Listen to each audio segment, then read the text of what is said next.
He said it wasn't stealing, Grandma, just borrowing. That's what he told me 12 years ago, his voice trembling like a boy caught in the rain, except he wasn't a boy anymore. He was 21, a man by law, by arrogance, by the kind of hunger that makes people call greed ambition. I can still hear the way he said it, quick, almost laughing, as if a little charm could erase the weight of the number, $50,000. My $50,000. My savings from a lifetime of working double shifts at the library, of mending other people's books while my own life frayed quietly around the edges.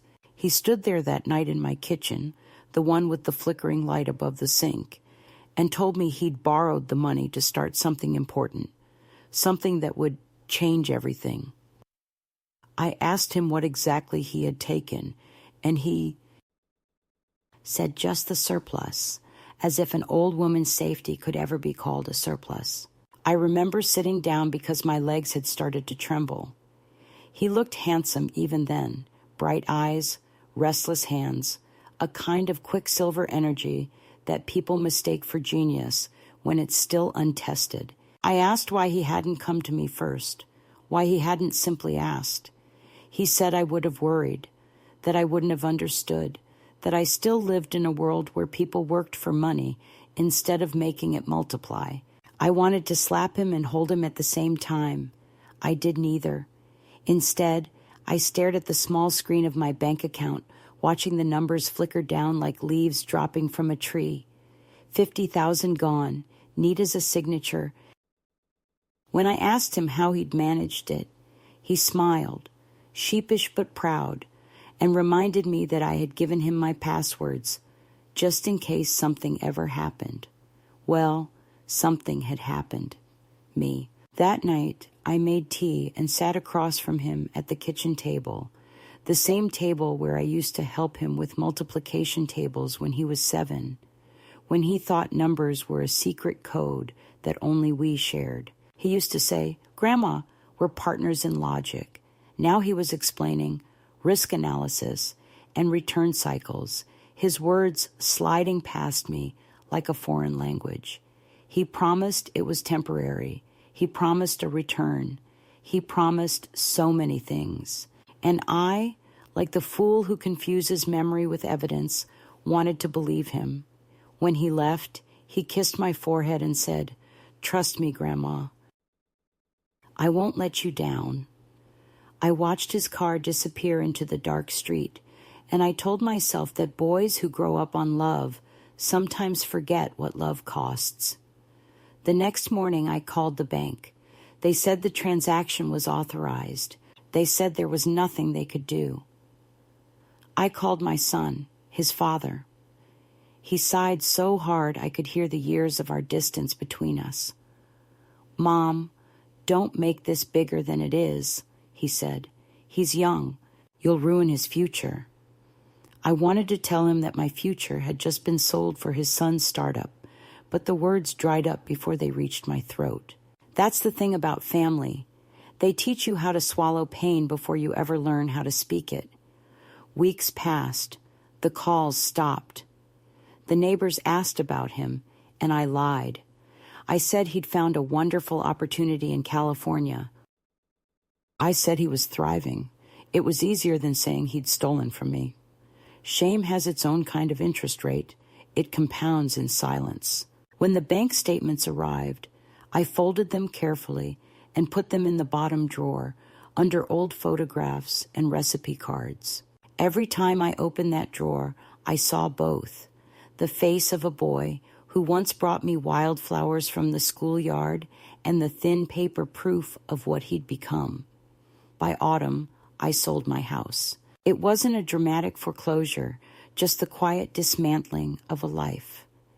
The realtor smiled too brightly and called it downsizing. I called it what it was, starting over at the age when most people are slowing down. I rented a small flat near the sea because the rent was cheap, and the salt air reminded me that things can rot beautifully if you let them. I taught piano lessons to neighborhood children who called me Miss Elena and had no idea that their music books were the only things keeping my hands from shaking. Every night I'd sit by the window, watching the tide crawl up the sand, thinking about him. I imagined him on some city street, confident, untroubled, already forgetting the weight of the bills he'd taken. Sometimes I dreamt of him as a child again, running through my garden, the pockets of his shorts bulging with stolen plums. Even then he used to say, "I'll pay you back, Grandma," and I would laugh because love, in those days, was still a kind of currency that never ran out. 12 years passed like that, quietly, stubbornly, without apology. I aged in the way old wood ages, stronger at the core, cracked at the edges. The world moved on. I heard rumors, little echoes of him, a name in a business article, a photograph online that looked like his profile, sharper, richer, surrounded by people who wore ambition like perfume. I never reached out. I didn't want to know. Some ghosts are easier to live with when they keep their distance. And then last week, the letter came. It was hand-delivered, thick, expensive, with a gold-embossed return address from a company I didn't recognize. Inside, a single sheet of cream paper, heavy enough to mean something. The handwriting was not his. It was the neat, distant script of an assistant. "Mr. Daniels wishes to make amends," it said. "He credits his success to your early support and would like to meet with you personally. A car will be arranged at your convenience." At the bottom, a signature in ink that looked deliberate, practiced, powerful. His. I read it 3 times. My first reaction wasn't joy or relief or even anger. It was nausea. I felt it rising from somewhere deep, a sickness made of years of silence. I thought of those $50,000, not as money, but as time, as security, as the quiet confidence that someone would care for me when I no longer could. He had taken all that, and now it seemed he had multiplied it until he could afford to send it back wrapped in gold. I set the letter on the table and made tea. The same kettle, older now, the same chipped mug. Steam rose, and I watched it curl into nothing, the way promises do. For hours I sat there, listening to the wind against the window panes. I told myself not to go, not to answer, not to reopen the wound. But curiosity is its own cruelty. I wanted to see what kind of man a thief becomes when the world calls him a visionary. I wanted to hear his voice, to look at the face that once called me my favorite person in the world, and to see whether he could still look at me without flinching. It's strange how betrayal doesn't end with the act itself. It lingers, grows moss, takes on new shapes. For 12 years, I've lived with 2 versions of him, the boy I raised and the man who vanished. The letter joined them into one unbearable truth. He was alive, he was successful, and he believed he could buy his way back into my story. I folded the paper, slipped it into the drawer where the old bank statements still slept, and whispered to the empty kitchen. He said it wasn't stealing. He said it was borrowing. The echo came back softer, older, wiser. Borrowed things can be returned, yes, but trust, once taken, doesn't come back. It reincarnates as distance. That night I didn't sleep. The sea was loud, the wind relentless. I kept picturing him at 21, standing under that flickering kitchen light, and then imagining him now, taller, wealthier, practiced in apologies.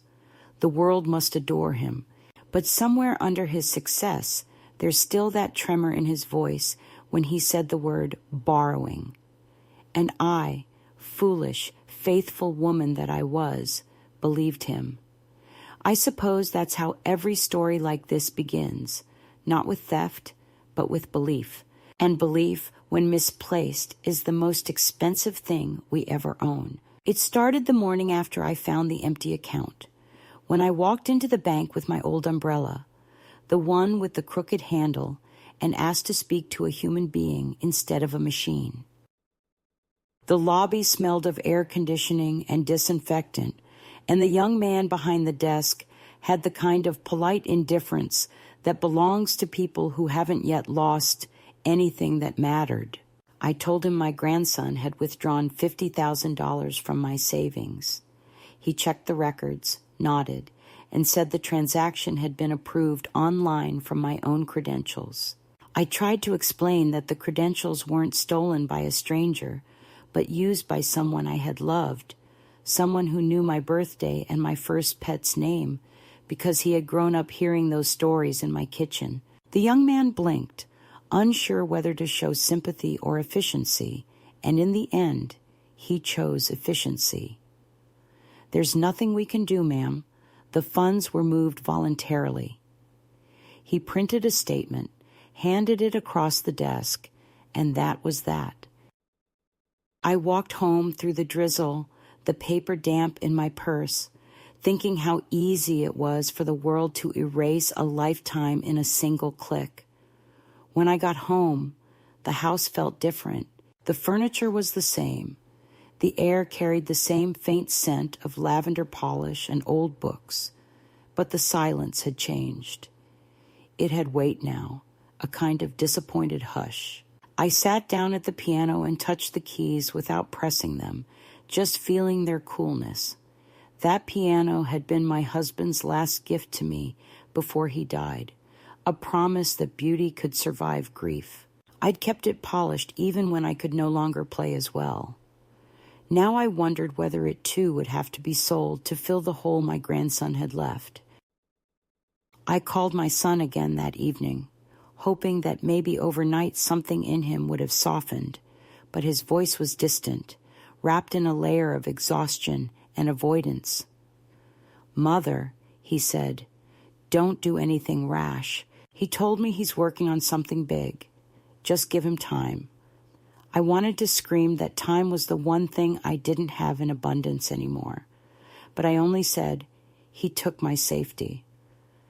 There was a pause, and then he said quietly, "He's your grandson. Don't turn this into a police matter. We'll sort it out as a family." Family. That word had once meant a circle, a promise, a shared warmth. Now it sounded like a leash. I hung up without saying goodbye, because I could hear in his tone that this was not his problem. It was my inconvenience. That night, I poured myself a small glass of sherry and sat by the window, watching the streetlights blink through the fog. I thought about the boy he had been, the way he used to slip coins into my palm after helping with chores, proud of his small earnings, telling me one day he'd make it rain for both of us. Maybe that's what he thought he was doing now, making it rain, just not for me. A week later, I received a message on my answering machine. His voice was frantic, trying for remorse, but still too full of explanation. He said he hadn't stolen, he'd invested. He said he needed just a little time to turn it around, that soon I'd see. Soon we'd both be proud. He promised he would return double, triple. "You'll thank me, Grandma, I swear." I replayed that message 6 times, trying to hear truth between the syllables, but all I heard was the same youthful certainty that had once been charming when he was small and harmless, and now was terrifying in its entitlement. I tried calling back. The number was disconnected.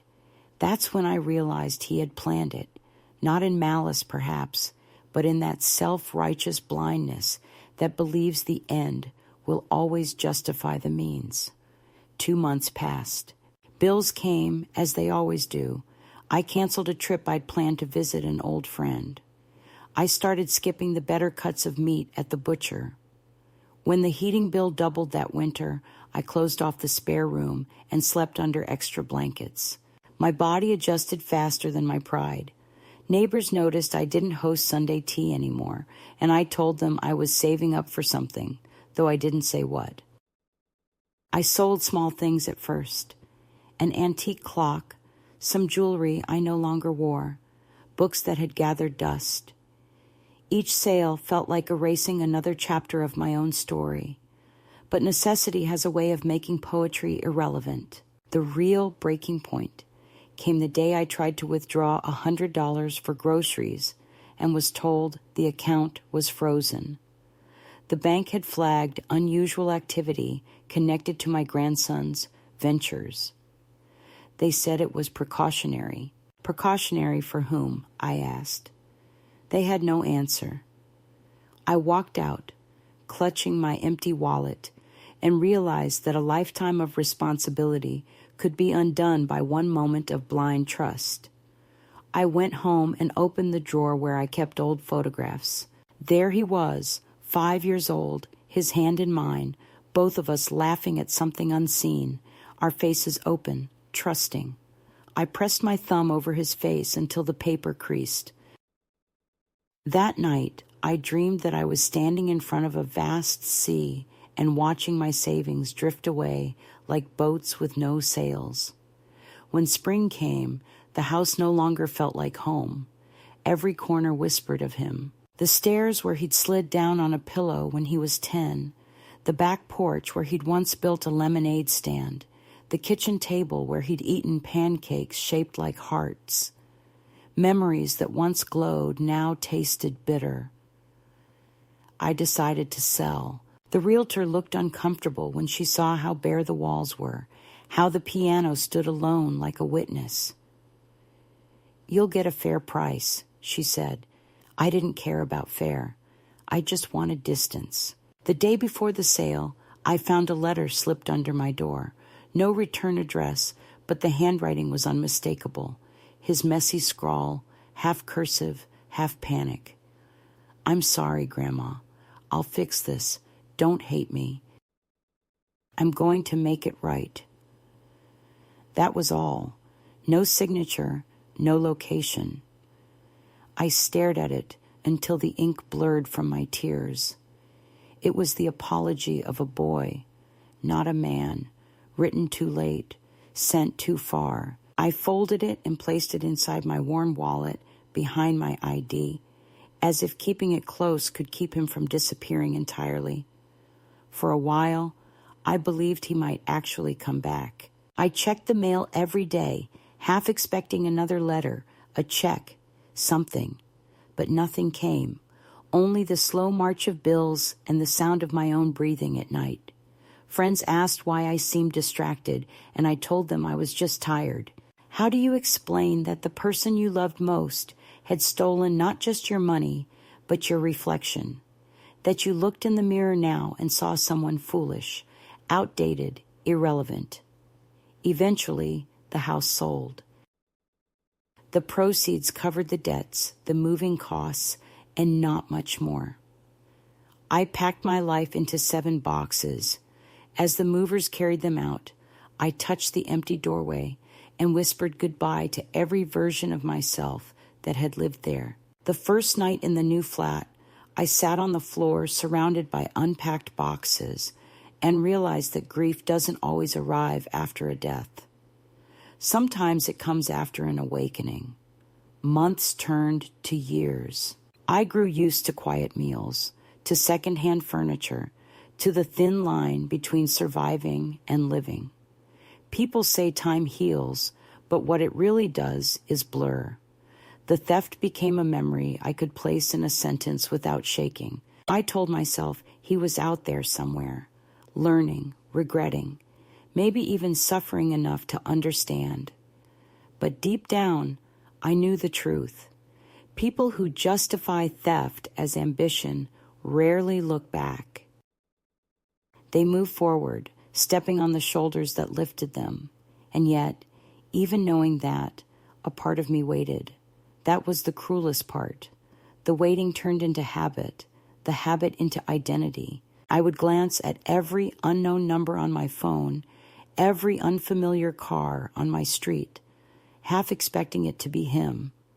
Sometimes I imagined him knocking on my door, looking older, remorseful, asking for forgiveness.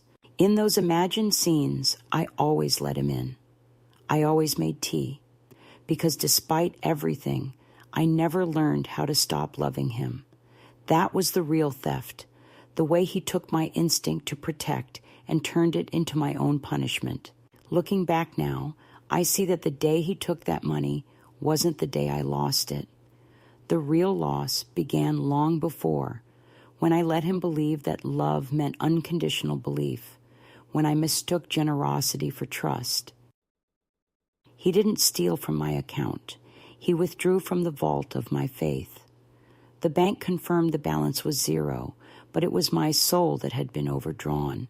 The years that followed were the quiet kind of ruin, the sort that doesn't make headlines or gather witnesses, only the slow erosion of what used to be solid. I didn't collapse or spiral or end up in any visible tragedy. I simply thinned out from the inside like a tree whose heartwood has turned to dust but still looks alive from the street. When people asked how I was, I smiled and said I was fine. That's the luxury of growing old. People stop expecting your answers to mean much. They nod kindly, they assume you're resilient, and they don't ask again. And so I became invisible. The safest way to survive after being betrayed is to become too ordinary for anyone to notice. I moved to a smaller apartment near the pier, not because I liked the sea, but because it was cheaper, and because no one there knew who I had been when I still had a house, a family, a grandson who came for Sunday lunch. The landlord was a widow with too much eyeliner and a kind of blunt honesty that frightened some tenants but comforted me. She told me the walls were thin, the heat unreliable, and the neighborhood noisy in the summer. I told her I had heard worse. She didn't ask why I was there at my age, and I didn't tell her that my own grandson had made me a tenant again in a world I'd once owned a small piece of. I tried to build a new routine, the way widows and the quietly displaced do. Mornings. I walked to the market, counting coins carefully in my palm before buying fruit. I learned the names of the fishermen who sold me small cuts of cod, and the children who carried their mother's shopping lists in plastic bags. I became known as the lady who always asked for one lemon and never two. In the afternoons, I taught piano to 3 children from the neighborhood, twins with mismatched shoes, and a girl whose hands trembled when she played. Their mothers paid me in cash, folded into envelopes that always smelled faintly of cooking oil. I would count the notes at night and place them in a jar labeled winter. It wasn't enough to rebuild what I'd lost, but it gave my days shape, and shape is sometimes more valuable than comfort. Still, there were nights when the wind from the sea pressed against the windows, and I'd lie awake thinking of him. It wasn't longing, exactly, but a sort of haunting. I'd see his face in every restless young man passing through town, hear echoes of his laughter in the bar across the street. Once, I even followed a boy who looked like him from behind, just to make sure it wasn't. It wasn't, of course. The boy turned, and his eyes were the wrong kind of blue, colder, indifferent. I apologized, pretending to be lost. When I returned home, I locked the door twice, as if my mistake had somehow invited danger. I heard from my son, now and then, brief calls that felt more like obligations than connections. He asked whether I was managing, whether I needed anything. But his voice carried guilt, not affection, and so I spared him by saying I was fine, always fine. Once he mentioned that his son, my grandson, was doing well somewhere out west, working on big projects. The vagueness was deliberate.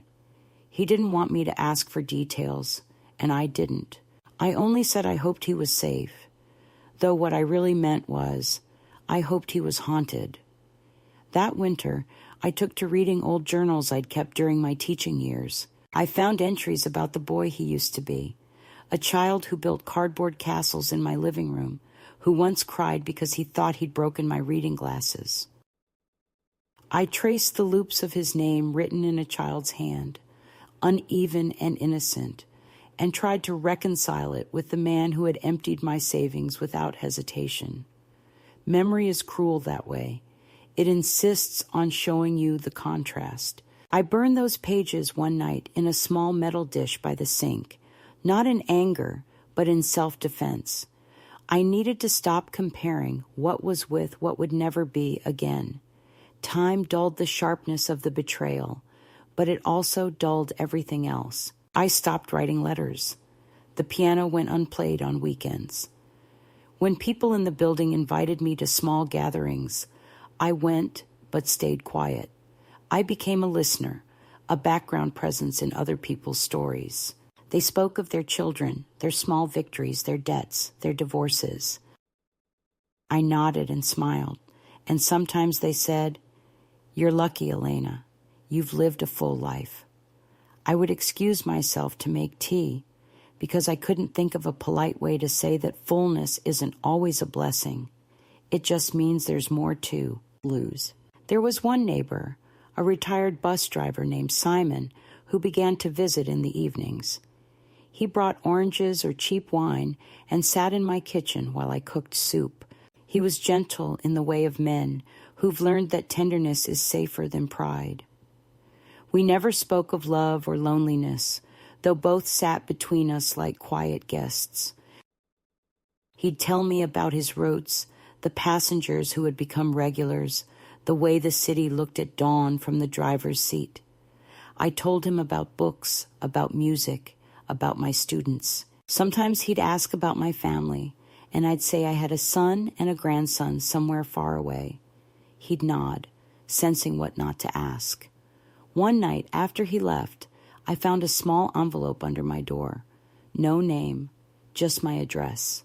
Inside was $50 and a note in handwriting I didn't recognize. For the lessons. Thank you. I thought it was from one of the parents of my piano students, but when I called to ask, they all said no. I kept the envelope, wondering if maybe, in some convoluted way, it was from him, that maybe guilt had finally sprouted a root. But weeks passed, then months, and nothing else came. Still, I kept that envelope in a drawer beside the letter he'd written years earlier, the one that said he'd make things right. Together, they became a small private shrine to unfinished business. By the 5th year, I'd grown used to measuring my life in quiet victories. I'd paid off my small debts. I'd managed a week without thinking of him. I'd even allowed myself to laugh at a joke Simon told about the absurdity of old age. But the mind is a treacherous thing. Sometimes, out of nowhere, I'd imagine him at a cafe somewhere, checking his phone, wearing a watch that cost more than my rent. I'd imagine him surrounded by people who called him brilliant, generous, visionary. The word visionary made me sick, because I knew that behind every visionary, there's someone they stepped on to see further.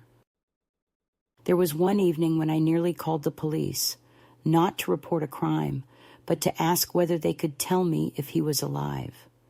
That's how absurd grief becomes.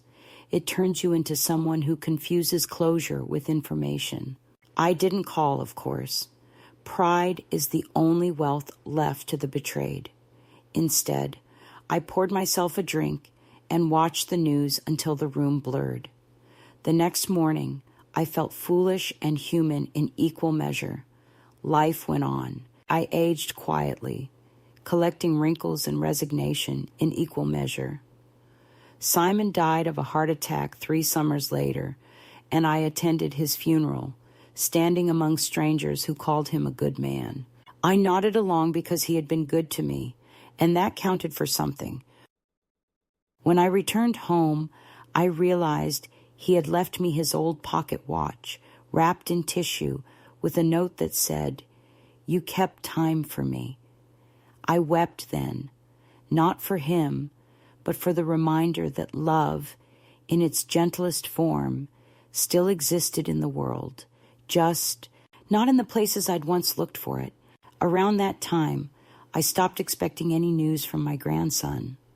The wound had scabbed over, though it still ached when it rained.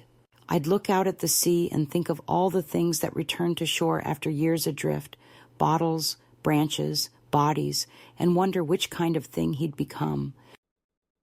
There were nights when the moon looked too bright and the air too still, and I'd whisper his name, not as a plea, but as a habit. The sound of it was almost foreign now, like a word from a language I used to speak fluently, but no longer needed. The first escalation, I suppose, wasn't a single event, but the gradual erasure of my importance in my own life. That's the real consequence of betrayal. Not anger, not revenge, but the slow internal agreement that you no longer matter enough to be hurt again. I began to make decisions without emotion. I replaced the curtains, painted the walls, threw away the old photo albums. I told myself I was redecorating, but really, I was rehearsing disappearance. Yet even as I faded, the world intruded.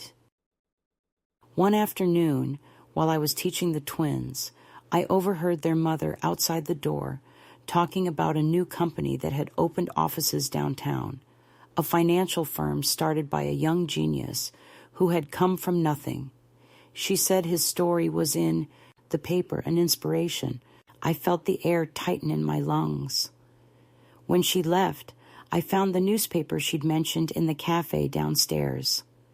There he was, my grandson, older, sharper, standing in front of a building with his name on it. The article called him a visionary entrepreneur who had overcome adversity to build a multi-million-dollar empire. I stared at the photograph until my vision blurred, until I could no longer tell whether I was angry or proud or both. That night, I tore the newspaper into strips and burned them one by one in the sink. The smell of ink filled the kitchen. I thought about all the ways people rebrand their sins as struggles. I poured myself another cup of tea and told myself that ghosts aren't meant to come back looking successful. And yet, for the first time in years, I dreamed of him not as a thief, but as a man standing in a room full of light, holding out his hand as if to say, "See, I told you I'd make it." When I woke, the sun was rising over the sea, painting everything gold. I sat by the window, the smoke from the burned paper still lingering faintly, and realized something had shifted. He was no longer a ghost haunting me. He was a man who existed somewhere in the same world as me, breathing the same air. And that, I think, was the beginning of the next act, the moment when forgetting became impossible again. When the letter finally arrived, it didn't come in the ordinary way that bills and advertisements arrive.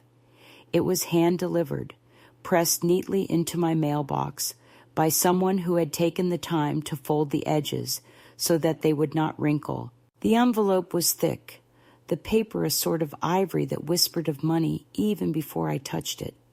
My name was written in a calligraphic script, not his, too practiced and too careful, the handwriting of someone paid to seem elegant. I carried it inside as if it might burn me. For a long time, I just stood at the kitchen counter staring at it.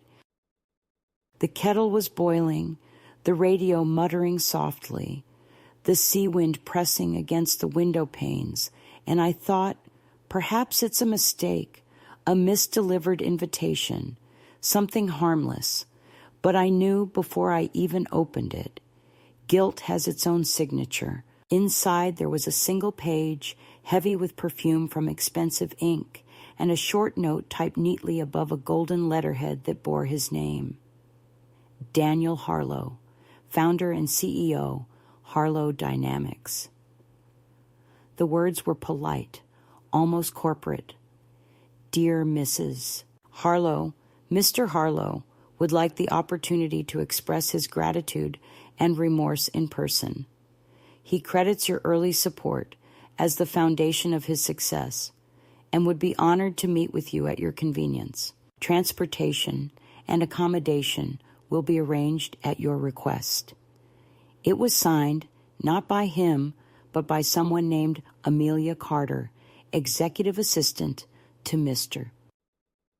Harlow.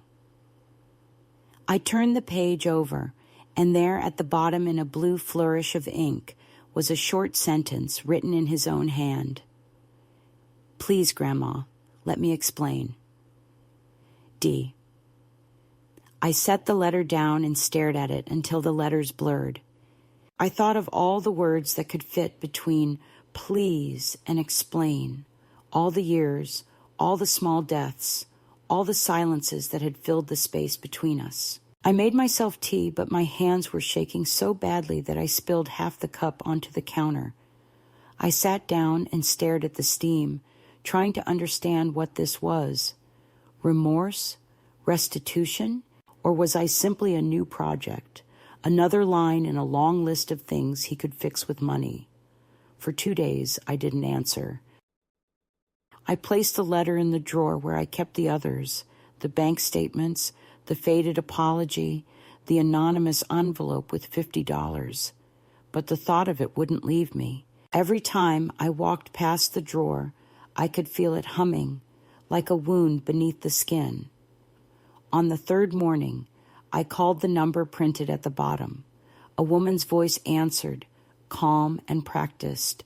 Mr. Harlow's office.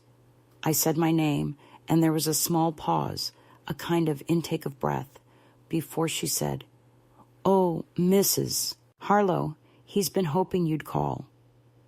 The warmth in her tone wasn't real. It was professional kindness, the kind that comes with a salary. She asked whether I would be available to meet him the following week in the city, and I said yes before I had time to think. It wasn't forgiveness, it was curiosity, and perhaps a touch of cruelty. I wanted to see what kind of man a thief becomes when the world begins to worship him. The car arrived 2 days later, sleek and black, the kind that makes a soundless statement of importance.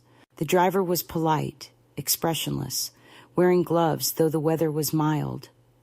The road from my small seaside town to the city was long, the fields still wet from last night's rain. I stared out the window at the endless blur of green and gray and thought about how money rearranges the geography of life. It doesn't erase the past. It simply builds taller buildings over it. When we finally arrived, the car pulled up before a glass tower that shimmered like a blade in the sun. The name, Harlow Dynamics, gleamed across the entrance in steel letters, and for a moment I almost laughed.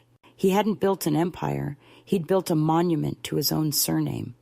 Inside, everything smelled faintly of ozone and lilies. The lobby was all marble and light. People moved briskly, heads down, dressed in expensive fabrics that whispered rather than rustled. The receptionist smiled when she saw me, her expression flickering with curiosity before she composed it into politeness. Mrs. Harlow, welcome. Mr. Harlow is expecting you. She pressed a button, and an elevator opened soundlessly. I stepped inside, my heart beating in that old, tired rhythm of hope and dread that I thought I'd buried years ago. When the doors slid open, he was there waiting. I recognized him immediately, though everything about him had been polished to a gleam. His suit was tailored, his hair streaked just enough with gray to seem distinguished, his watch glinting like a small planet on his wrist. But his eyes were the same, that bright, restless blue, always searching for the next horizon, the next justification. For a long moment, we just looked at each other. He smiled first, tentative, boyish, rehearsed. Grandma! The word came out almost like a sigh. I could hear the echo of the child he once was inside it, faint but unmistakable. He stepped forward, arms half raised as if to hug me, but I didn't move. The hesitation between us hung like a veil. Finally, he let his arms fall and gestured toward a glass-walled office behind him. Come in, please. The room was enormous, with windows that looked out over the skyline. Everything was sleek, minimalist, impersonal. There was a single photograph on the shelf, a black and white image of him, shaking hands with someone in a suit. Not a single family picture. I took a seat in one of the leather chairs opposite his desk. He sat down across from me, folded his hands, and for the first time since he was a child, he didn't know what to say.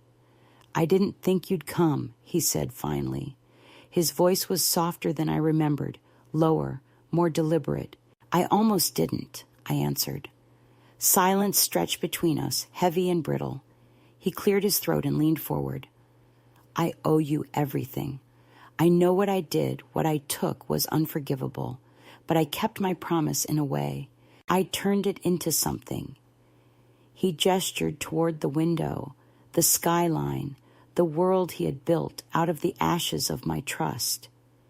"This company, everything I have, it started with that money. I always meant to pay you back. I just needed time." I looked at him then, really looked, the lines around his mouth, the slight tremor in his left hand, the exhaustion behind the confidence. I realized he had convinced himself that this was redemption. "You needed time," I said quietly. 12 years. He nodded, almost relieved to be allowed the confession. "I wanted to build something worthy first. I wanted to make it right."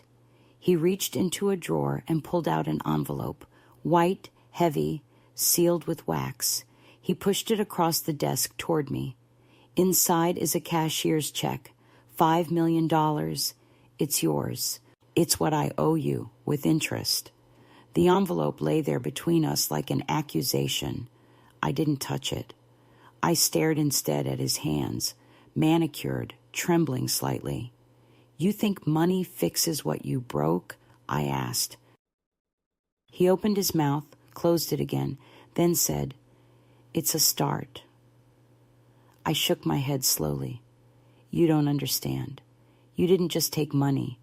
You took my peace, my home, my name. You took the way I looked at myself in the mirror. And you think this," I gestured toward the envelope, "balances the ledger?" His face tightened, frustration flickering through the remorse. "I'm trying to make amends, Grandma.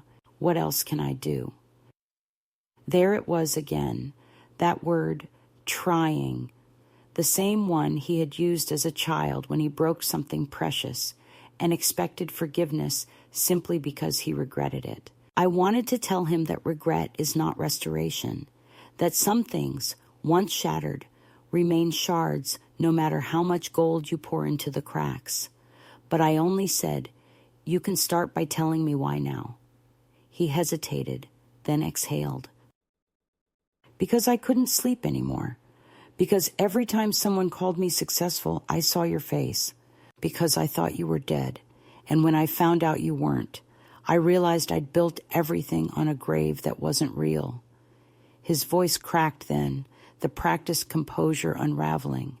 "Please, Grandma, let me do something right for once." For a moment, pity stirred in me, that old reflex to protect him from himself. But pity, I've learned, is just another form of weakness when it's wasted on the unrepentant. I reached for the envelope, not to keep it, but to hold it long enough to feel its weight. It was heavier than I expected. I turned it over once, twice, then set it back down. "You don't owe me $5 million, I said finally. "You owe me 12 years. Can you give those back?" He said nothing. Outside, the city shimmered in the afternoon light. Somewhere below us, traffic moved like veins pulsing through concrete. I stood up slowly. "Keep your money," I said.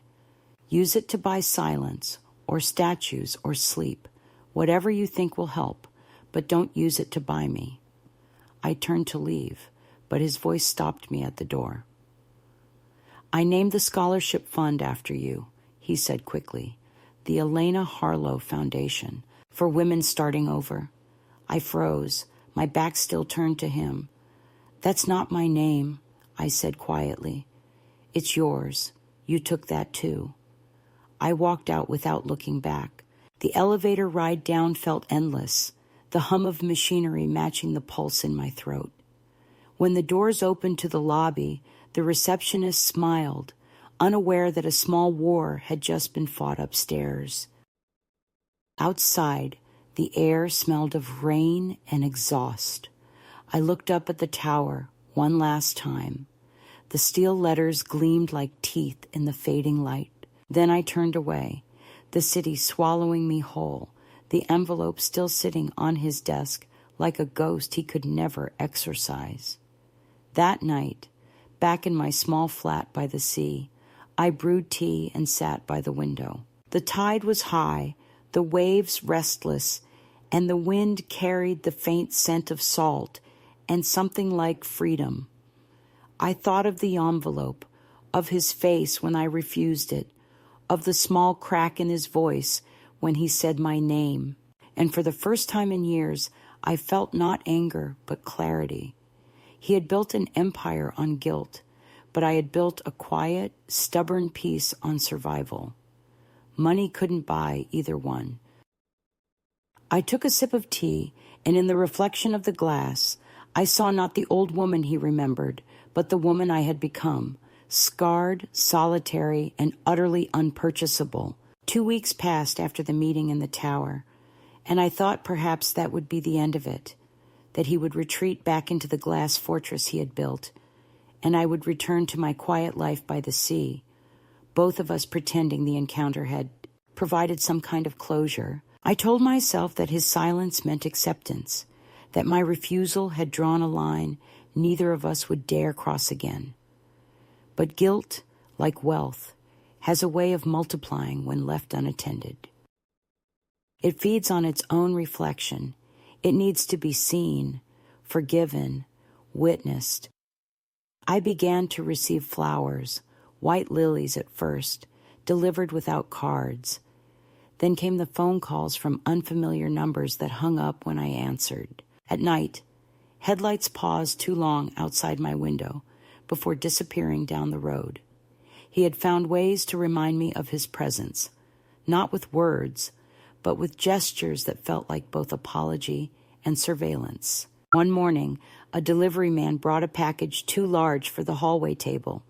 Inside was a framed photograph, me and him, when he was about 7, standing in the garden of the old house, sunlight falling across our faces.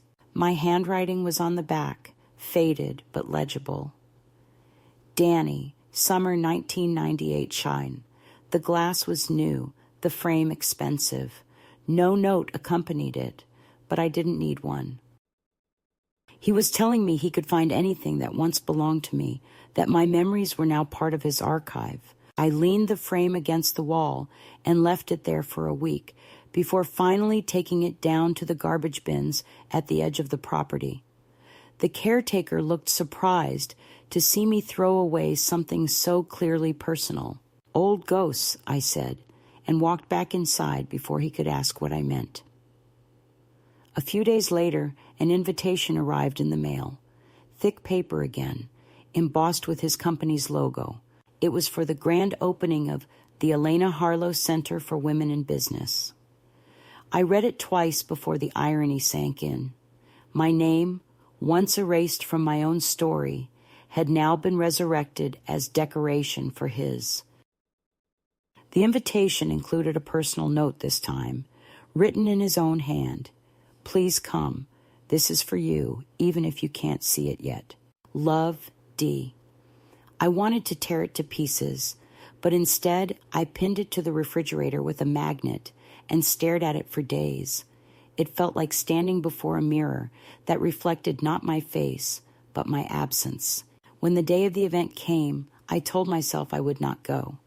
I dressed as if I were staying home, wool cardigan, soft slippers, my oldest skirt, but at the last minute, I found myself putting on a coat and walking to the bus stop. I wanted to see what he had done, what shape his repentance had taken when translated into architecture. The center was located in a new district of the city, all glass and concrete, streets named after donors rather than history. The building itself was beautiful, I'll admit that. Pale stone, wide steps, banners that fluttered in the wind announcing empowerment through legacy.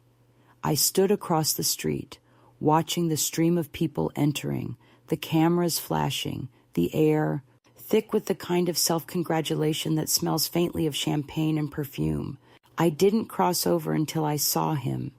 He emerged from a car surrounded by assistants and photographers, smiling that practiced smile that people wear when they have learned how to look humble in front of admiration. He spotted me almost instantly. His expression flickered, relief, surprise, maybe even fear. He came toward me quickly, breaking from his entourage, and for a moment I thought he might actually run. But he slowed as he neared, as if remembering that we were being watched. "You came," he said, breathless. "I wasn't sure you would." I wanted to tell him that curiosity is stronger than forgiveness, but I said nothing. He led me inside, one hand hovering near my elbow, but not quite touching. The interior was all light. Mirrors, glass walls, marble floors that reflected everything and revealed nothing. Along the corridor were photographs of women, entrepreneurs, activists, faces smiling beneath slogans about resilience and reinvention. My name appeared again and again on plaques, on brochures, in speeches printed on glossy paper. It was as if he were trying to rewrite history through typography, to plaster over the wound with branding. When the ceremony began, he stood on stage, framed by spotlights, and began to speak about legacy, about the sacrifices of those who came before, about a woman whose strength taught me everything I know about perseverance. The audience applauded at all the right moments. I sat near the back, my hands folded in my lap, watching him use my pain as a stepping stone toward sainthood. The words sounded sincere. He was a good performer, but as he spoke, a large screen behind him began to display photographs, images of me through the years, taken from family albums I hadn't seen in over a decade. My wedding day, my classroom, me holding him as a baby, me sitting at the piano, me in the garden with a watering can. The audience murmured in admiration. I felt suddenly cold. After the ceremony, there was a reception. Waiters moved among the guests with trays of wine and hors d'oeuvres, the air thick with laughter and praise. People approached me, shook my hand, told me how inspiring my story was. One woman even thanked me for raising such a visionary. I smiled politely until my face ached, then excused myself to find him. I located him near the corner of the hall, speaking to a reporter. When he saw me, he excused himself and came over, his expression hopeful. "Do you see now?" he asked. "I wanted everyone to know what you did for me, what you sacrificed. This is your legacy, too." I stared at him for a long moment before saying, "You built this from my money, and now you use my name to bless it. You didn't honor me, Daniel. You buried me beneath marble and glass." He flinched slightly at the use of his full name, as if I'd stripped him of the armor he'd built around himself. "That's not fair," he said quietly. "I did this for you." "For me?" I said, my voice low but sharp enough to cut. "You took from me the ability to trust. You took from me the years I could have lived without fear. And now you build a monument and call it gratitude. You don't even hear yourself." He reached out as if to touch my hand, but I stepped back. "Please, Grandma," he said, "you don't have to forgive me. Just let me do this. Let me make something good from the worst thing I ever did." I felt everyone's eyes on us, the reporters, the donors, his assistants hovering anxiously in the background. I realized then that this was what he had wanted all along. Not redemption, but performance. He wanted to be seen making amends, wanted to be applauded for the courage of his remorse. I turned away from him, leaving him mid-sentence, and walked toward the exit. Outside, the evening had cooled, the lights of the city reflected on the wet pavement. Behind me, I heard footsteps, and then his voice calling out my name, not Grandma this time, but Elena, the way strangers would. I stopped. He caught up to me, breathless, his face raw and uncertain. Wait, I need you to understand. I did all this to make peace with myself. I looked at him then, truly looked, and saw a man so desperate to be forgiven that he didn't even realize forgiveness was no longer his to seek. That's the problem, I said. You're still thinking of yourself, your peace, your image, your redemption. You built this entire place so the world would love you again. But I'm not the world, Daniel. I'm the wound. He opened his mouth, but no sound came. For the first time since he was a boy, he looked small, not in stature, but in spirit. Behind us, the glass doors reflected our figures, him polished and successful, me frail and unadorned, two ghosts of different kinds. I can't undo it, he whispered finally. I know, I said. That's what makes it real. I turned and walked away, but he followed me out onto the steps. The cameras had followed too, drawn by the scent of drama. Their lenses gleamed like eyes in the dark. Please, Grandma, he said again, his voice breaking this time. Tell them you forgive me. The request hit me like a slap. I realized he wasn't asking for peace. He was asking for a sound bite. I looked at the reporters, at the lights, at the perfect symmetry of his world, and then at him. You want forgiveness? I said, my voice steady. Here it is. I forgive the boy who didn't know what he was doing, but I don't forgive the man who turned my pain into a marketing campaign.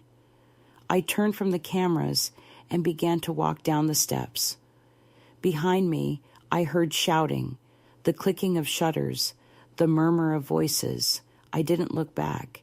The bus ride home was long, the kind of journey that feels suspended between two worlds, the bright, glittering one I had just left, and the muted, honest one waiting for me by the sea. I watched the city lights fade into darkness, and for the first time in many years, I felt neither sorrow nor rage. What I felt was clarity. I had spent too long defining myself by what he had taken. Now I saw what he could never touch, my refusal to be rewritten.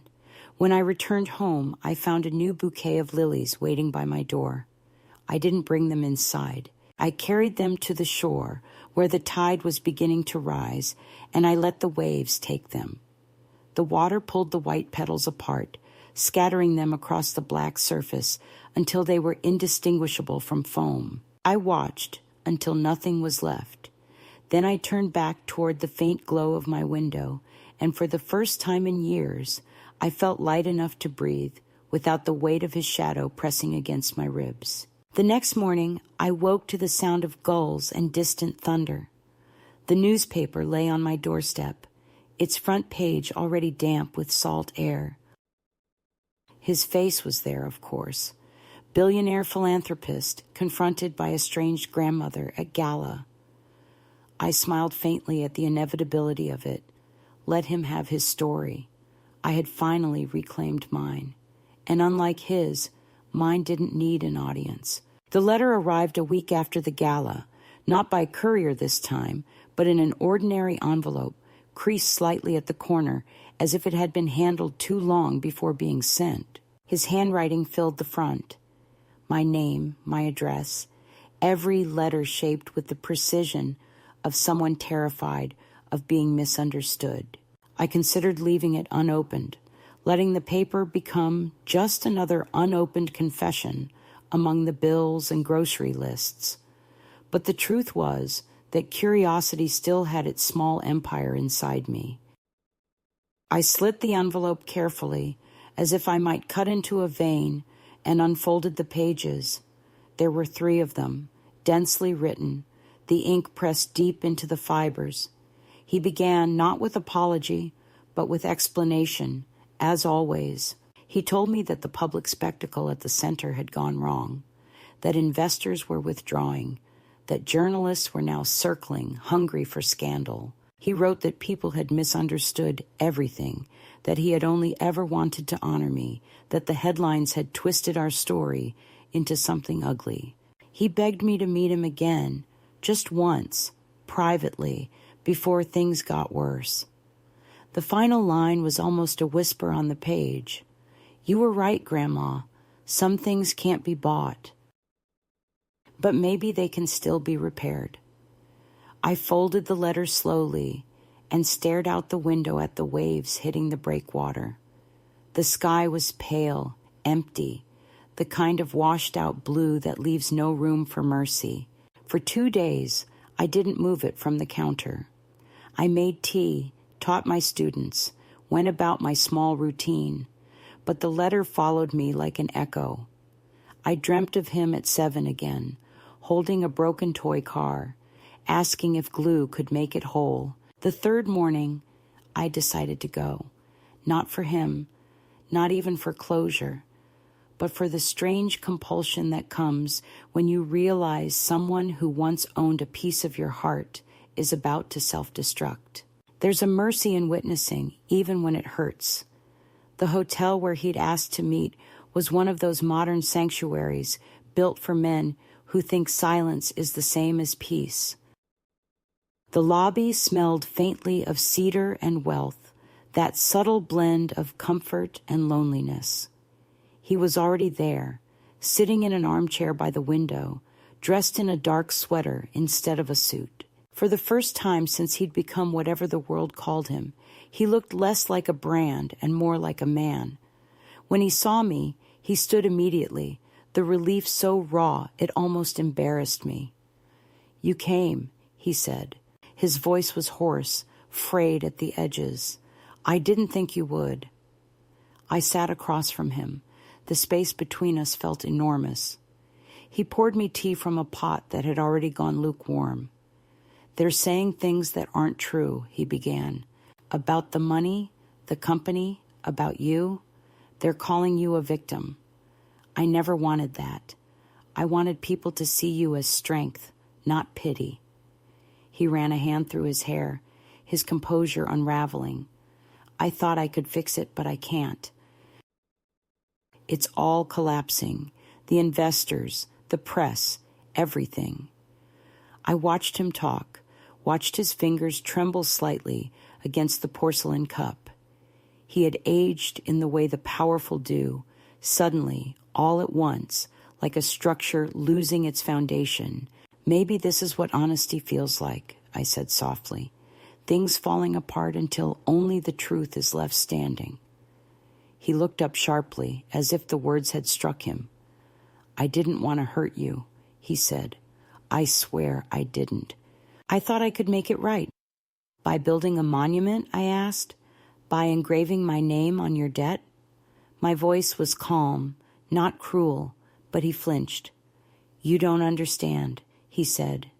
"That money, it started everything. Without it, there'd be nothing. No company, no center, no success. I took what you had, but I made it grow." "Isn't that what you always told me to do?" I closed my eyes for a moment, and when I opened them, the light outside had shifted, casting his face half in shadow. "You mistook growth for redemption," I said. "You thought building more of what broke you would make you whole." He stared at me, as if waiting for forgiveness to slip out between my words, but there was none left to give. "Do you know what I did the night you left?" I asked. "I sat by the window until morning, waiting for your car to come back. I told myself you'd remember who you were. That's what love does. It keeps waiting long after sense has left the room. You didn't return, and I didn't stop waiting. That's how you really stole from me, Not the money, but the years I spent believing you'd come home. His hands covered his face for a moment, and I could hear his breath hitch, quiet, ashamed. I don't know how to live with this anymore, he said. Every time I look at what I've built, I see you. I can't sleep. I can't eat. I keep thinking there's something I can do to undo it all. He reached into his bag and pulled out a small folder, pushing it toward me. I've transferred everything I own into your name. The company, the assets, everything. Take it. I don't deserve any of it. The folder sat between us like a final offering. I didn't touch it. The air in the room seemed to still, as if waiting for me to accept or refuse. I thought of all the years I'd spent counting coins, of the children I'd taught, of the long walks by the sea when I pretended the wind could erase memory. I thought of the boy who had once asked me why grown-ups kept secrets and the man who had built an empire from mine. Then I reached out, not for the folder, but for his hand. It was warm, trembling, human. Daniel, I said quietly, if I take this, what will you have left? He looked at me then, eyes red, mouth half open. Nothing, he said. That's the point. No, I said. That's the punishment. You've already given enough to ghosts. Keep something for yourself. Learn to live without applause. That's how real penance begins. He pulled his hand back slowly, as if unsure whether to be relieved or devastated. You really won't take it? He asked. Not even to give it away, to make it mean something? It already means something, I said. It means that I survived without it. For a long time, neither of us spoke. Outside, rain had begun to fall, soft and steady, tracing lines down the glass. He leaned back, exhaling as if something inside him had broken loose. What should I do now? He asked finally. His voice was small, stripped of all its usual confidence. Go back, I said. Face the wreckage. Tell the truth. Let it ruin you if it must.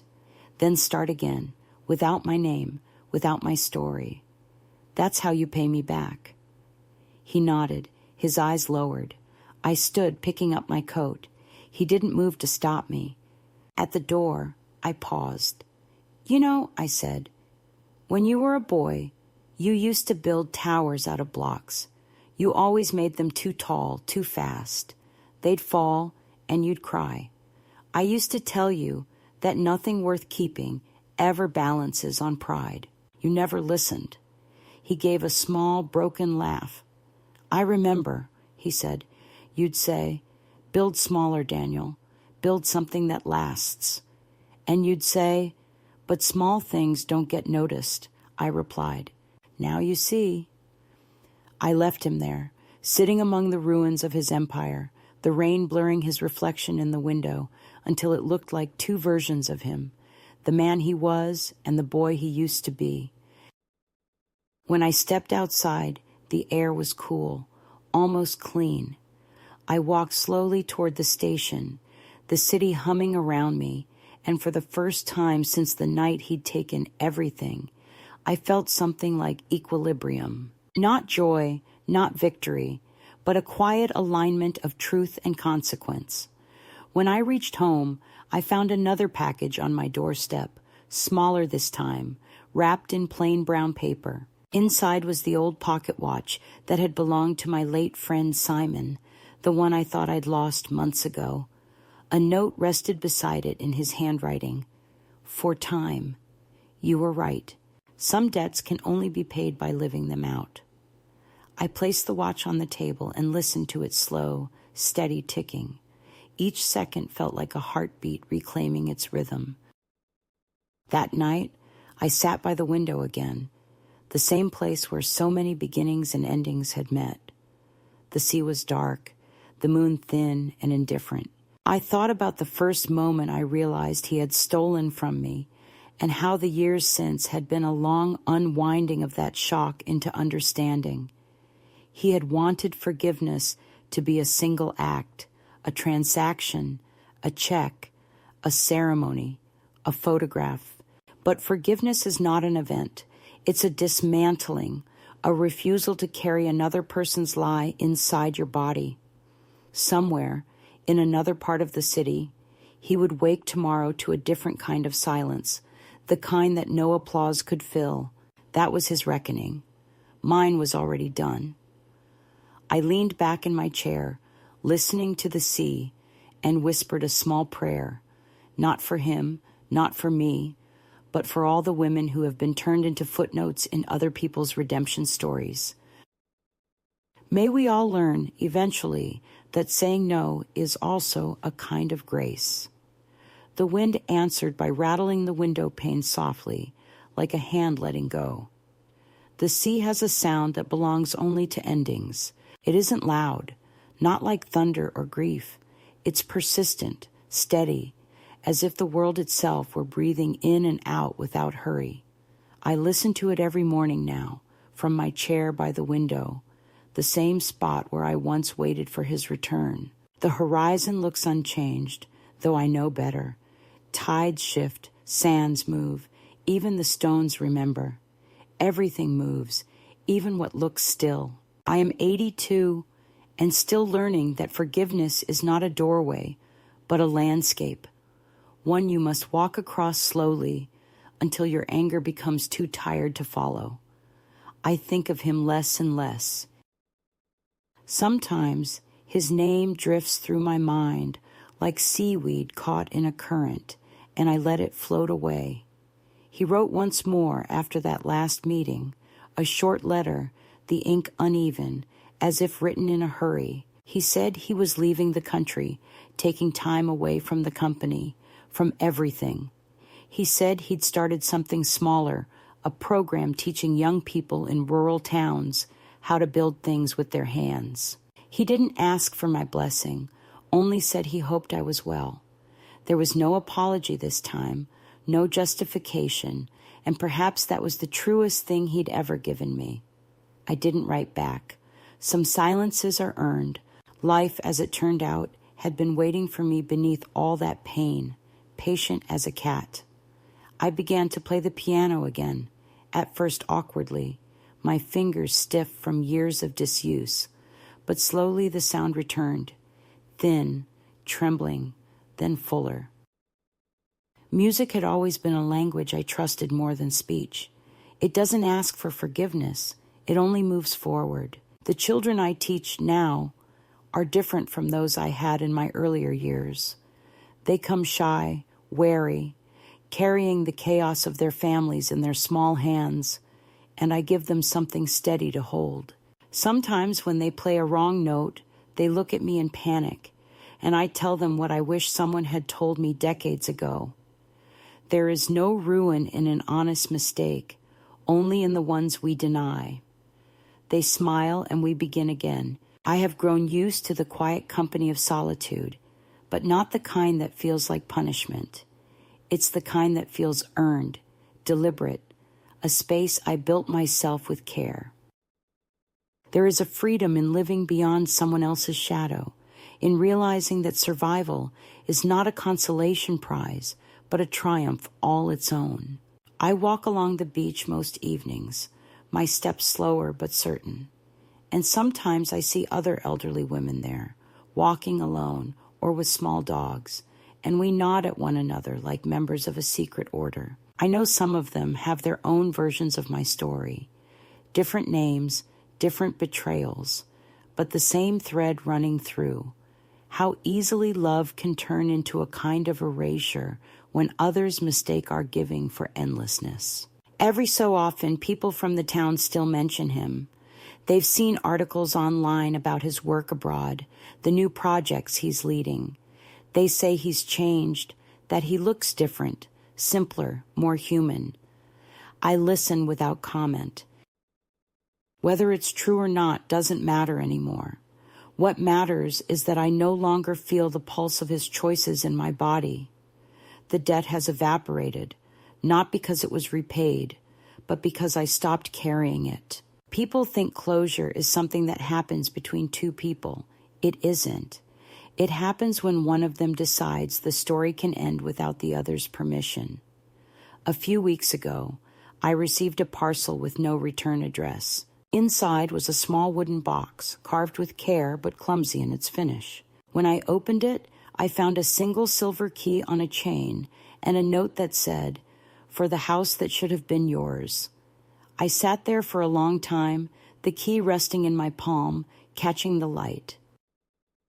I knew immediately what it was, a gesture, maybe symbolic, maybe literal, but I didn't need to know what door it opened. I placed it on the shelf beside Simon's pocket watch, beside the jar of old coins I still keep from the days when I used to count every cent. It felt right there, among the remnants of all the lives I have outlived. The seasons move more quietly now. I have learned to measure time by softer things, the rate at which the ivy climbs the wall outside my window, the way morning light pools across the floor, the frequency of the mailman's whistle. I still dream sometimes, though not of him. I dream of rooms filled with music, of faces from long ago, of myself walking through the corridors of my past and closing the doors one by one. Each door closes more gently than the last. That's how healing works, not with a grand finale, but with the gradual unlearning of noise. Sometimes when the tide is low, the children I teach find coins along the shore, old ones, weathered smooth, the dates barely visible. They bring them to me like treasures, and I tell them they belong to the sea. Once, one of the girls asked, "But what if the sea stole them first?" I smiled and said, "Then maybe the sea was keeping them safe until someone kind came along." She laughed, and I realized how long it had been since I could speak of loss without bitterness. Perhaps that's what recovery really is, not the absence of pain, but the ability to talk about it as something finished, something that shaped you without owning you. In the evenings, I write letters I never send, not to him, but to the woman I used to be, the one who waited by the window, the one who believed that love could excuse anything. I tell her that she was brave, not foolish, that she did not fail at love, only at self-forgetfulness, that it is possible to outgrow even the people we once thought were our destiny. I tell her that she will find peace not in justice, but in stillness, in choosing her own quiet after all the noise. And sometimes I imagine her smiling faintly back at me, finally at rest. The sea keeps breathing, I keep breathing. The world spins with or without my sorrow. There are days I feel the ache of my age, the slow pull of gravity, reminding me that I'm closer to the end than the beginning. But I no longer dread that. There is a strange grace in knowing that the story has already given all it had to give. I have no fortune, no empire, but I have my music, my small students, my steady pulse, my clean conscience. That is enough. That has always been the real inheritance. When I go to sleep at night, I sometimes leave the window open just a little, enough to let the sound of the waves fill the room. It feels like a conversation, unfinished but kind. I whisper into it softly, the same words I would offer to any woman who has been betrayed by her own blood or her own heart. You will outlive it. Not because you are stronger, but because life, even bruised, insists on continuing. Then I close my eyes and let the rhythm of the sea carry me toward dreams that no longer ache. The horizon glows faintly through the curtain, and I know that somewhere out there he is listening too. Not to me, but to the same water that forgives us both by forgetting our names.